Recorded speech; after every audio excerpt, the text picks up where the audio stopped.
ఆయన ఎప్పుడూ కూడా పాటలతోటి ప్రజా సమస్యలపై కూడా పోరాటం చేసేవాడు. తన పాటలతోటే ప్రజా సమస్యల పట్ల గలమెత్తేవాడు.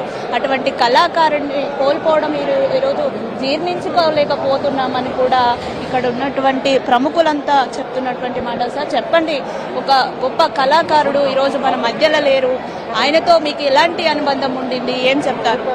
బీసీ ఉద్యమానికి వారు అనేక పాటలు రాయడం జరిగింది. వారికి మాకు 25 సంవత్సరాల అనుబంధం.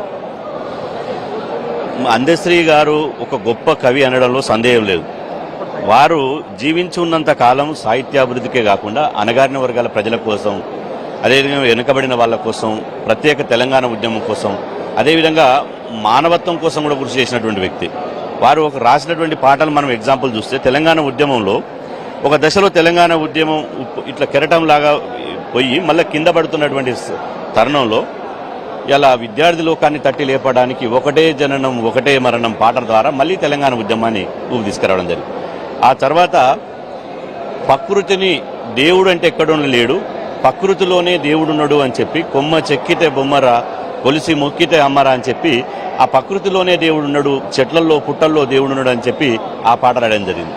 ఇలా మానవ విలువలు మంటగలిసిపోతున్నాయి, వాయు వరుసలు బంధాలు బంధుత్వాలు పోతున్నాయి, అదేవిధంగా మనిషి యొక్క కోరికలు అద్దుదాడుతున్నాయి. కాబట్టి మనిషి యొక్క మానవ విలువలను మూలాలను వెలికి తీయడానికి మాయమైపోతున్నాడమ్మా మనిషి అన్నవాడు అని అది అద్భుతమైన పాట రాయడం జరిగింది. అదేవిధంగా ఇలా అనేక పాటలు, ఎన్ని పాటలు అంటే ఇలా అక్షరాస్యత మీద రాశాడు, అంటరానితనం మీద రాశాడు, ప్రత్యేక ఉద్యమాల మీద రాశాడు, అదేవిధంగా మానవ సంబంధాల మీద రాశాడు, అదేవిధంగా నీటి వనరుల మీద రాశాడు. అంటే ఆయన కలము ద్వారా వేల పాటలు మనుషును ఒకరిద్దరు కాదు కోట్లాది మందిని కదిలించేటువంటి పాటలు రాసినటువంటి చరిత్ర వారికే ఉంది. ఈ జనరేషన్లో అట్లాంటి గొప్ప కవి ఇలా అకాలంగా మరణించడం చాలా అత్యంత బాధాకరమైన విషయం. వారి మరణం భౌతికంగా మాత్రమే. ఈ జీవించి ఉన్నంత కాలం, ఈ భూగోళం ఉన్నంత వరకు ఇలా అందశ్రీ గారికి మరణం లేదు. సూర్యచంద్రుడు ఉన్నంత వరకు వారికి మరణం లేదు. వారి పాట, వారి మాట, వారి ఆలోచన, వారి ఆశయం కోట్లాది మంది జీవితాల్లో, కోట్లాది మంది మెదల్లో ఉంటూనే ఉంటుంది.